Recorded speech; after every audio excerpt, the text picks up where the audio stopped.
안녕하세요 여러분, 성공합시다. 말씀을 공부하면 공부할수록 우리는 아는 것만큼, 하나님을 아는 것만큼 훨씬 더 많이 누린다는 것을 발견하게 되는데요. 오늘은 구원의 세 가지 특권에 대해서 바울이 얘기해주고 있어요. 그래서 구원에 대해서 더 알고 믿음에 대해서 더 알면서 우리가 하나님을 풍성히 누릴 수 있게 되길 소망해요. 자, 바울은요 2장에서 복음을 믿음으로 말미암은 의라고 설명을 했어요. 오늘 3장에서는요 약속과 유업이라는 각도에서 설명을 해주는데요, 그 실질적인 예로 아브라함을 등장시키죠. 자, 15절, 형제들아 내가 사람의 예대로 말하노니 사람의 언약이라도 정한 후에는 아무도 패하거나 더하거나 하지 못하느니라. 자, 여기서 사람의 언약은요 유언을 뜻해요. 유언도 공증이 된 후에는 무효시키거나 더할 수 없는 것이 일반적인 상식이라고 말하고 있죠. 자, 16절, 이 약속들은 아브라함과 그 자손에게 말씀하신 것인데 여럿을 가리켜 그 자손들이라 하지 아니하시고 오직 한 사람을 가리켜 내 자손이라 하셨으니 곧 그리스도라. 자, 인간의 유언도 한번 확증이 되면 변경시킬 수 없는데 하나님께서 후손에게 한 약속은 오죽하겠냐는 논지죠.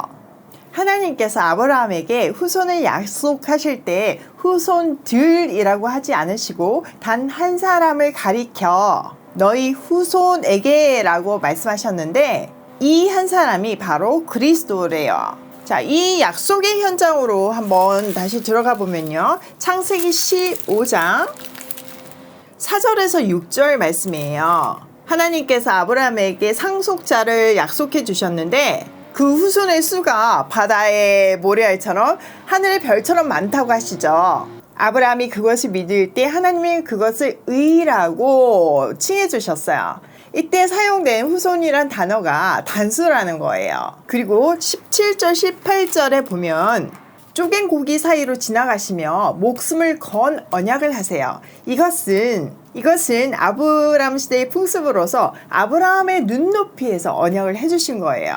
둘 중 언약을 깬 사람은 이 쪼갠 고기처럼 죽어도 합당하다는 의미예요. 하나님의 영원하심을 건 감동적인 언약이죠. 그런데 우리가 다 알듯이 그 약속은 하루아침에 이루어지지 않았어요. 장장 10년의 세월 동안 아이가 생기지 않았어요. 그래서 아브라함과 사라는요 자기들의 지혜를 모아서 하갈에게서 이스마엘이라는 자식을 얻죠. 하나님은 그 이후에 13년 동안 침묵하셨어요. 그리고 창세기 17장 1절에 아브라함의 나이가 장장 99세가 되었을 때 나는 전능한 하나님이다 라고 그의 불신앙을 호되게 질책하시며 나타나시죠. 하나님은 아브라함과 죽음을 건 언약을 했기 때문에 그 약속을 깬 아브라함을 죽일 수밖에 없었어요. 그래서 남자에게서 생식기 끝을 자르는 죽음을 상징하는 할례를 하게 하고 죽은 몸 같은 아브라함과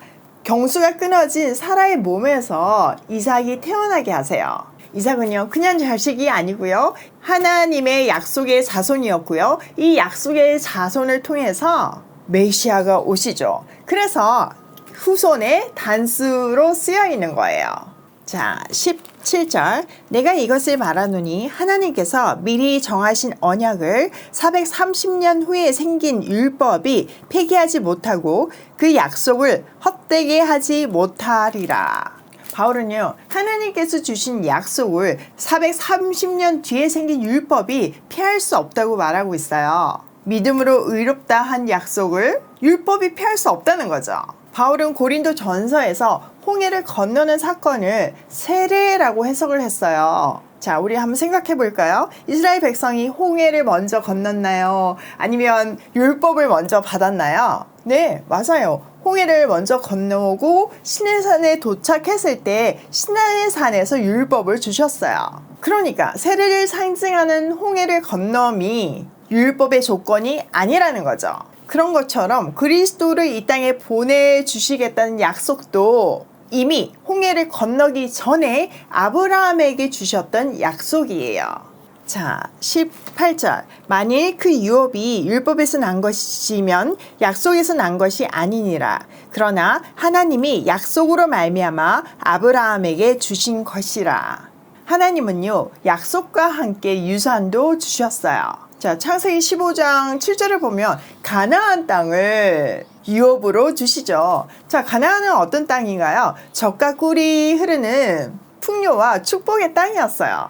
즉, 우리가 그리스도 안에 들어갈 때 지금 이 땅에서도 천국의 풍요와 부요가 주어졌다는 거, 그것을 누릴 수 있음이 약속되어 있다는 말이에요. 정말 그렇잖아요. 우리가 상황에 상관없이 그리스도 안에서 세상의 풍요와 부요를 누리고 있잖아요.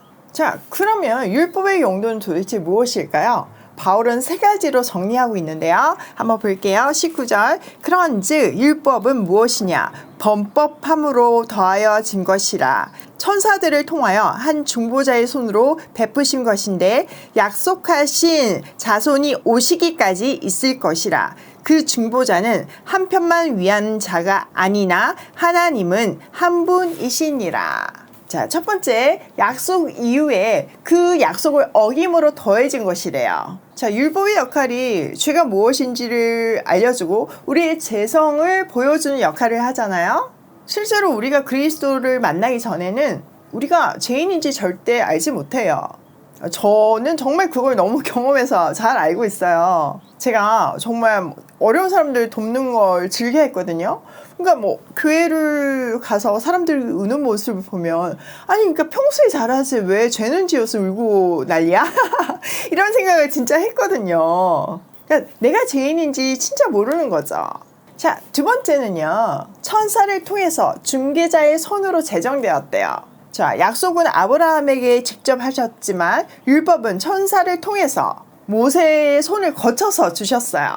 또 율법을 위해서 중보자가 필요했어요. 중보자는 쌍방을 위해서 필요하지만 하나님에게는 중보자가 필요 없고 하나님은 한 분이세요. 약속은 하나님이 아브라함에게 직접 하심으로 하나님의 영원하심에 근거했기 때문에 변할 수도 없고 율법보다 귀할 수밖에 없어요. 세 번째로 율법은요, 약속하신 자손, 즉 그리스도가 오기까지 필요한 거예요. 자, 21절.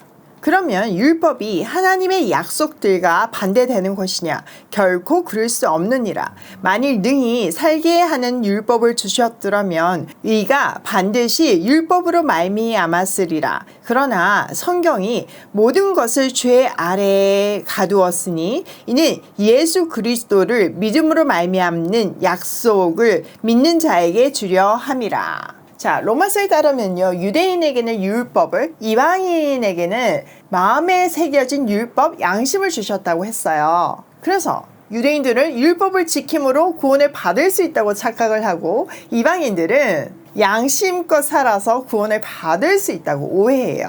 엄청난 착각인 거죠. 우리는 흔히 나는 양심대로 했다. 내 양심이 대단한 것이냐 얘기하는 때가 있잖아요. 그게 얼마나 큰 교만인지 우리가 얼마나 율법과 양심을 착각하고 있는지를 단적으로 보여주는 예예요. 자, 그렇다면 율법이 하나님의 약속들과 반대될까요? 그렇지 않아요. 둘 다 하나님이 주신 것이에요. 문제는 우리가 용도에 따라서 사용하지 않고 내가 스스로 내 맘대로 해석해서 왜곡하기 때문에 발생하고 있어요. 다시 한번 얘기하지만 율법이나 양심은요, 의롭다함을 받게 하기 위해서 주신 것이 아니에요. 사람이 얼마나 의인인가를 평가하는 기준이 아니라 얼마나 죄인인지를 깨닫게 하는 용도지요. 자, 23절. 믿음이 오기 전에 우리는 율법 아래에 매인 바 되고 계시될 믿음의 때까지 갇혔느니라. 이같이 율법이 우리를 그리스도께 인도하는 초등교사가 되어 우리로 하여금 믿음으로 말미암아 의롭다함을 얻게 하려 함이라. 믿음이 온 후로는 우리가 초등교사 아래에 있지 아니하도다. 자, 여기 23절에 보면 믿음이 오기 전에는, 또 25절에는 믿음이 온 후는 이렇게 기록되어 있죠. 여기서 믿음은요, 그리스도께서 오심으로 밝히 드러난 구원의 경륜을 말하고 있어요. 그러니까 이 믿음 대신 그리스도로 바꿀 수 있죠. 즉 그리스도가 오시기 전에는 우리는 율법의 메인바 되었고 계시될 믿음의 때까지 그 안에 갇혀 있었어요. 또 율법과 양심은요, 그리스도께서 오실 때까지 우리의 개인 교사 역할을 했죠. 우리가 얼마나 죄인이고 우리가 스스로는 절대 구원에 이를 수 없는 죄인이기 때문에 약속이 꼭 필요하구나, 이것을 확인시키는 역할을 했어요. 약속대로 때가 참에 그리스도가 왔음에도 불구하고 너무나 안타깝게 여전히 새 시대가 열렸다는 사실을 모르는 사람들이 있어요. 그리스도가 오심으로 그분께 안내하는 역할을 맡은 개인 교사를 여전히 붙들고 있는 거죠. 이미 역할이 끝났음에도 불구하고요. 그러니까 예수를 믿는 것 외에 다른 것, 율법과 양심을 지켜서 구원을 받는다는 말은요, 어불성설이에요. 자, 이렇게 믿음의 새 시대가 열렸을 때 우리에게 중요한 몇 가지 일이 일어나요. 그 첫 번째가 26절이에요.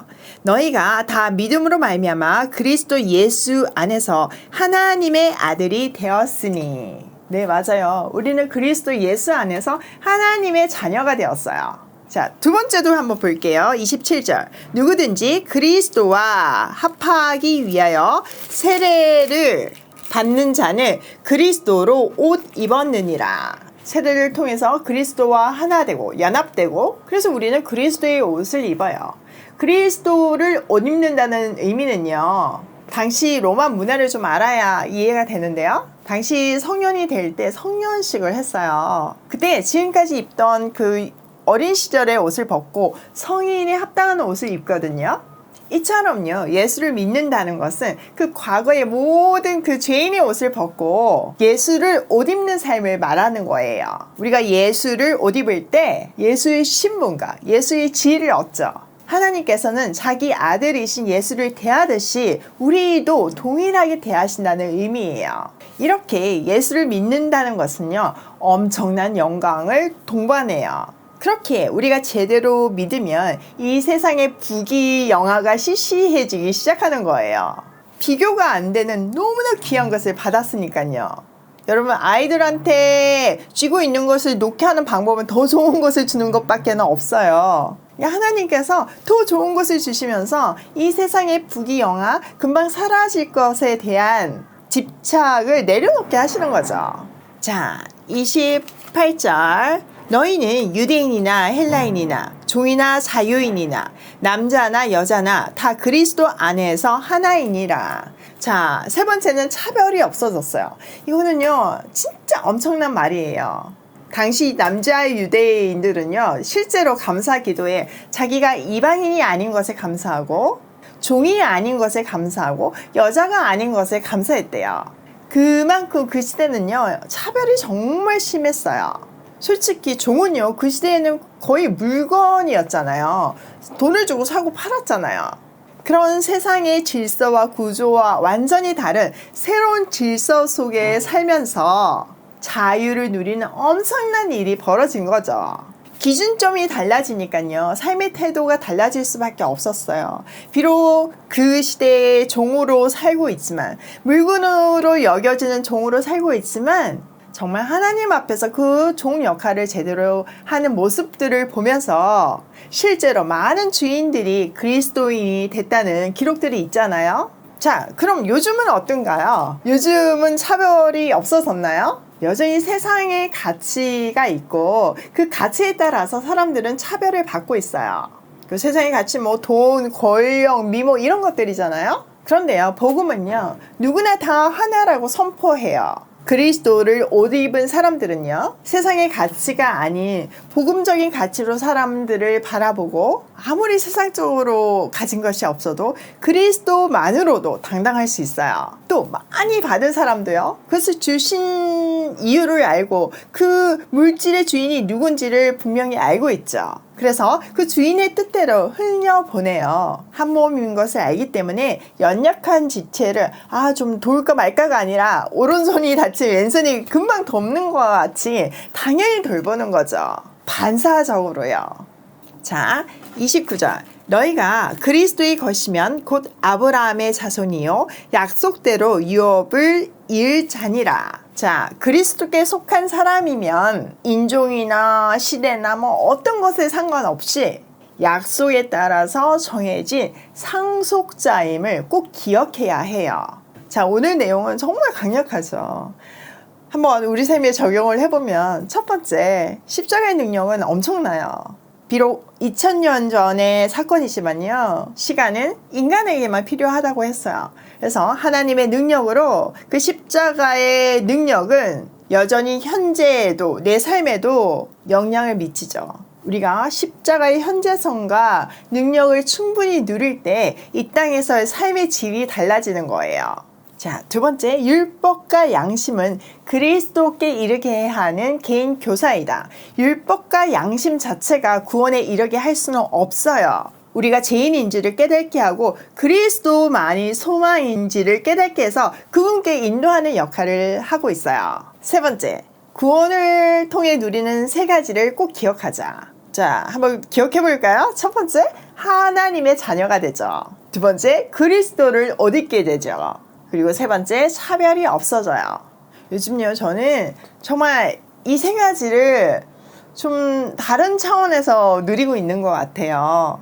하나님의 자녀됨이 얼마나 특별한 것인지, 또 내 자녀, 남의 자녀, 이런 경계가 사라지면서 보육원 아이들이 또 더 가족으로 우리 가정에 온 하랑이가 정말 제 아이처럼 여겨지고 정말 이 아이를 잘 길러야겠다는 생각을 하게 되더라고요. 이 모든 것들이 제가 구원을 통해서 누리는 특권이자 혜택이에요. 또 어저께 어버이날이었잖아요. 근데 저는 진짜 한 가지 소망이 있어요. 자녀한테 존경받는 부모이고 싶거든요. 우리가 나이가 들어가면 자녀 세대보다 더 나아질 수는 없어요. 정보력이나 모든 것들이 다 떨어지잖아요. 그런데요, 신앙은 그렇지 않더라고요. 우리가 신앙은 더 무르익어가고 우리가 말씀 안에 붙잡혀 있을 때 하나님이 주시는 지혜가 더 풍성해지잖아요. 그러니까 제가 자녀에게 존경받는 부모가 되기 위해서는 정말 하나님이 기뻐하시는 찐 신앙인이 되는 수밖에 없더라고요. 그래서 저는 정말 우리 자녀에게 존경받는 그런 신앙인이 되고 싶은 꿈이 있거든요.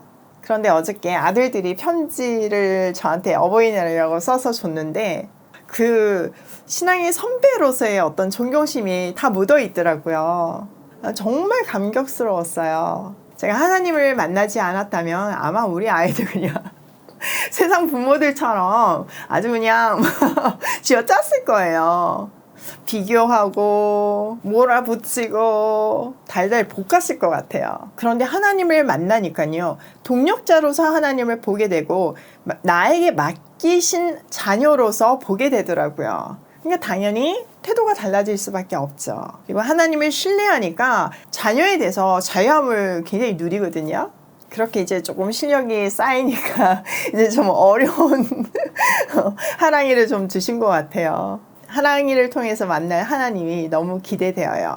오늘도 하나님의 자녀로서 정말 많은 것들을 누리며 십자가가 현재 내 삶에 역사하시는 능력을 바라보며 세상에 빛을 발하는 하루가 되길 소망해요.